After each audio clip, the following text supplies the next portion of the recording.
All right. Hello, SEC West fans. This is Rick again.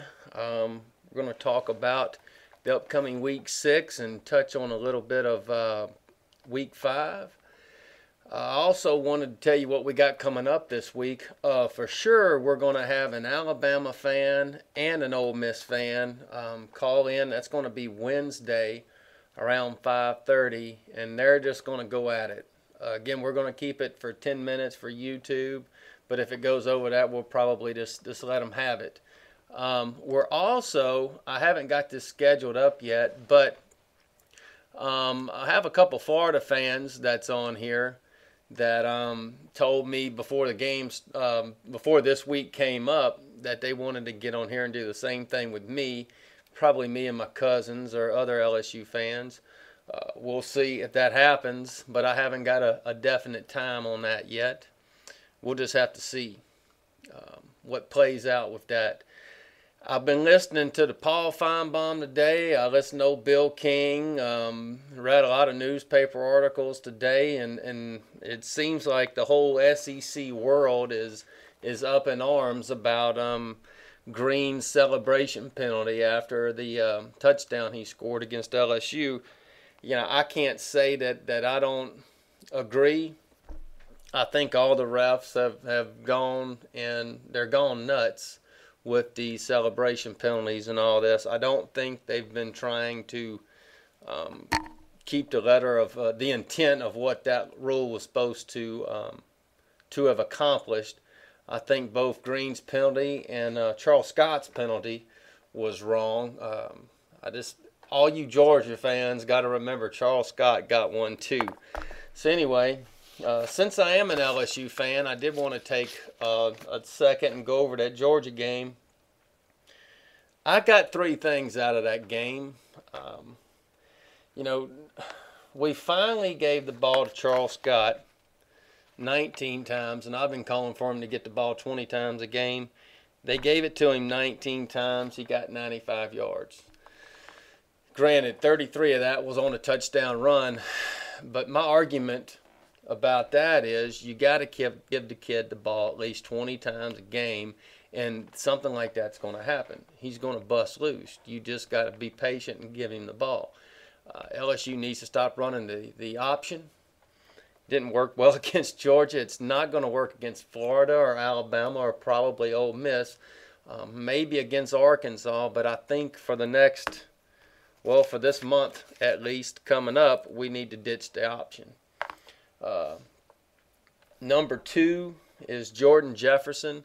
I thought Jordan played one hell of a game, but you saw that sophomore quarterback. What happens when we're down there? He throws an interception in the first quarter in the end zone, and it was a bad pass.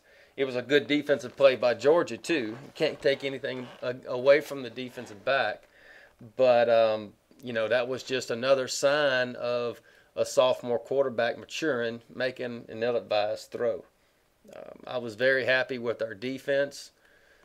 Maybe what I was saying with Les Miles and Mark Richt, maybe this Chavis coming helped us for this game between the hedges since he's so familiar with Georgia. But I don't want to take anything away from Georgia, too. I thought they played a hell of a game, but everybody just needs to chill out about the excessive penalty. If Georgia wanted to win the game, they would have made more than one first down in the first half. So, yeah, in LSU, we were down in the red zone, twice that we didn't get any points from. So, going into halftime, that game could have been 21-0. It really could have. So, give credit to LSU's defense and Georgia's defense for playing a good game. And that's what Mark Richt said on his show yesterday.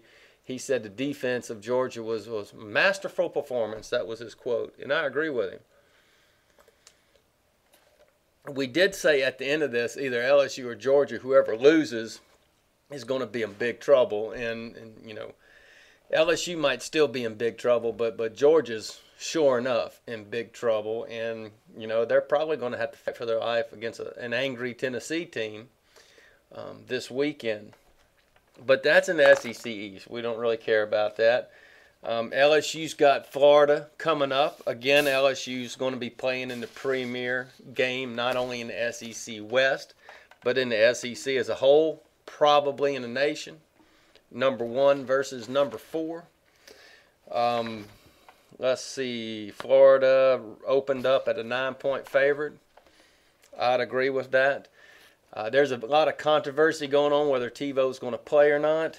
As an LSU fan, I kind of hope he doesn't, and I kind of hope he does.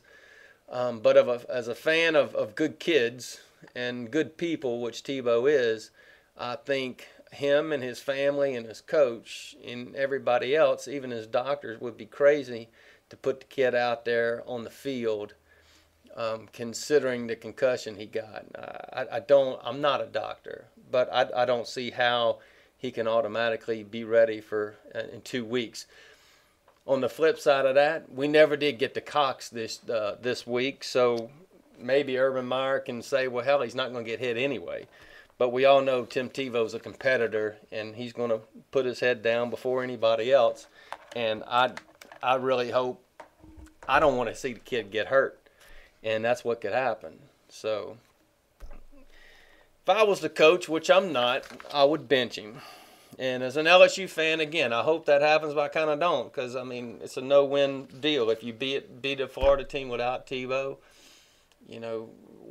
what good is that? Everybody's going to keep talking about how the Tigers are overrated. So I really hope Tebow can play, that he's truly healthy. Anyway, another key game is Alabama versus Ole Miss. Alabama's opening up at a 6-point favorite. That's probably going to go up, I'd imagine. Sherrill and Barron's going to come on here on Wednesday, talk more about that. We invite all y'all to come. In fact, I still need an Auburn fan. You Auburn fans need to come out to woodworks, and Arkansas and everybody else. Give me an email here so where I can hook y'all up. Mississippi State's playing Houston. Houston's a 3-point favorite. Man, that's going to be a strange game. I just hope Mississippi State don't make the SEC West look too bad in that one, but we'll see. Arkansas and Auburn, 2.5-point favorite. Auburn. Folks, in the SEC West this week, this is going to be a hell of a weekend for us couch potatoes and armchair quarterbacks to sit back and watch the action. I don't know. I mean, I'm an LSU fan, so I know LSU and Florida is going to be my top pick, but all these games are going to be interesting, to include the Mississippi State-Houston game. I wish I wasn't going out of town on vacation. I could watch all these. But anyway, that's the little preview of the week coming up. We're going to get, like I said, we're going to have some Alabama and Ole Miss fans. They're going to be going at it over the phone.